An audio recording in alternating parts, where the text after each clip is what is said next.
Alright, guys. So today is in fact the 5th of April. I've missed a week. So my apologies for missing a week. But I was basically staying in a youth hostel, and it was really hard on that Sunday to find it. I tried to record, and it came out too quiet, so I gave up. But I've come to Belfast. I'm now sitting here in Belfast. And things are pretty interesting. So what I think I might do is take a couple of do 2 episodes right in a row. So today's in fact a Saturday, and tomorrow will be a Sunday, and I might do back to back each day, and then go back to doing once a week on a Sunday going forward. I think that could end up being pretty good. So, my plans that I've been talking to you about last time are still underway. The lady in London wanted to postpone, so we're postponing a bit on that one. The business in Kenya is coming along. Where do you need me? The island business is pretty good. The expansion to my factory is a bit more troublesome. I'll talk about that one a bit in a second. But more significantly, I'm in Belfast now, and I've started to make plays. I'm running around like a crazy little guy around the streets of Belfast. I'm walking a lot to improve my health, but also I'm meeting a lot of people all the time as well. And so what I'm trying to do, I came in with the idea to create a...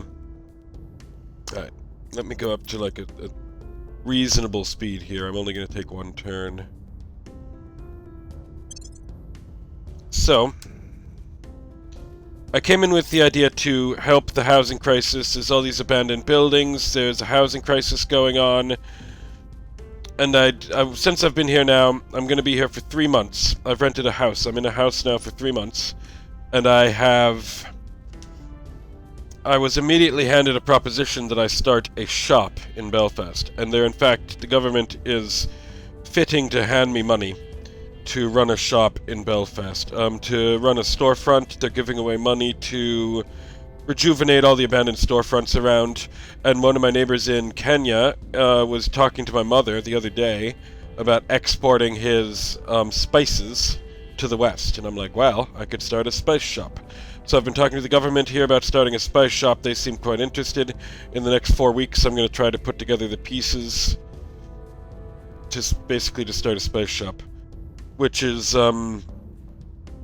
quite cool. And it won't be ready in 4 weeks, but I hopefully will be in a position where I can put it on the back burner after I've done 4 weeks worth of stuff. So that's what I'm doing now. I'm also on the housing activism side of things. I've decided I'm going to try to put together a community land trust, and it will have the job of buying houses, managing houses at a low rent, slowly growing its footprint, and then politically influencing in the housing market to try and stabilize rents, to try and lower rents, and to try and stymie people looking to profit from the city's misfortune, essentially. But that's going to be quite a big ask. The first thing I've done, I've made contact with the Anarchist Bookshop, which is a guy named Jason Brannigan, and I've made touch with my old friend Joel and Ryan, who's an old friend of my sister's, who's a potentially good ally. Joel and Ryan are running a shop together. They're the ones who gave me the idea to start my own shop, and that shop has become fairly profitable. It is a Palestine solidarity shop that mostly prints and sells t-shirts, and they're earning a good amount of money from that. So Ryan, as the owner, is fairly wealthy, but it hasn't done him any good at all because his wife left him last year, and he's been a drunk. So, I am going to try and shape Ryan up. This is a key part of what I'm doing here, and get him into a position that he might be able to run the housing trust. And then the housing trust will slowly grow into something useful, in theory. And then the shop could also feed its profits into the trust.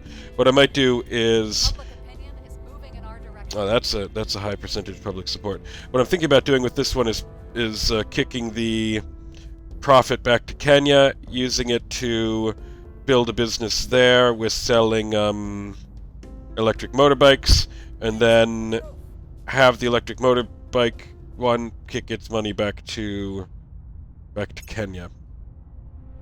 So this is the kind of fun things I'm thinking about here. Now, in terms of my Kenya operations, I'm not having a very good time with finding a customer. It's been tough. The guy I hired, Gian Patel, refuses to do any of the direct work himself and insists that all the work be done by my cousin, which I'm not super overjoyed about. So they've been running around America working on car companies. I guess I should say Trump just implemented his new tariff package, and he's making a big stinking deal out of it, and the American economy is not doing good at all. So my cousin's talking about pivoting over to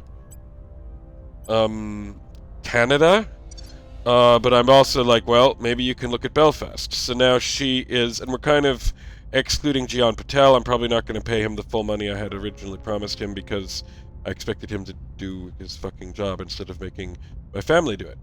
So she's going to look at potential people to buy my Malindi plastic now in Belfast.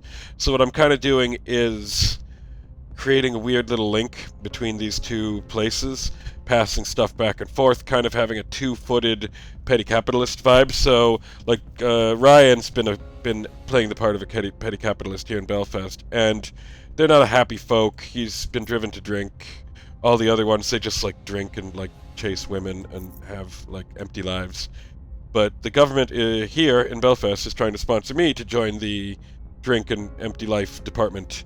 But instead, I'm going to engage with them, but then pivot around and only do half of my capitalism, basically, in Belfast, in theory. Possibly less, but right now this is kind of where my vision lies. So I get myself a spices shop. I hire a guy named Sean Brown. Yeah, that happens. To run it for me, who's another Occupy alumni of my acquaintance. And then I start putting together enthusiasm to, in around 4 weeks, I pitch my application for the grant for the shop.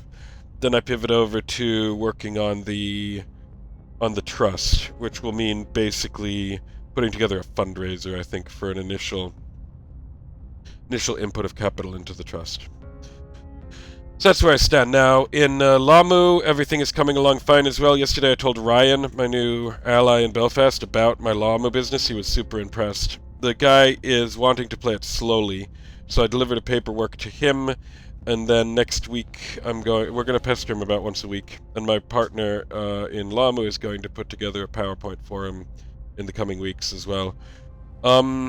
That's more or less the extent of my stuff. I've let the union in Malindi fall. I'm not worried. I'll deal with that one at a later date. Aha! Look at that. It's Monrovia. I'm gonna deal with this one next turn here, because that's a pretty good thing to. Basically, I've noticed somehow one of my friends in Monrovia alerted me to what the aliens were doing, which doesn't happen all that often. So that was a lucky break a bit. Let me push through. In fact, I might take this opportunity. Control point in Serbia has been lost. That's too bad. I'll look at that in a second. These blue eagle guys are really attacking.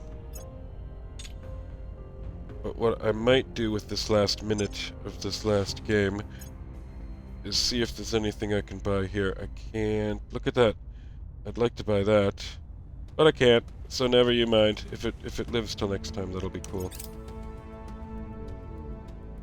Failed purge in France. Okay, that's fine. UFO crashes on Earth. That's also fine. All right, but my time is running out here. Did he just seize? Did some bad guy just? All right, I'll see you guys. I guess tomorrow.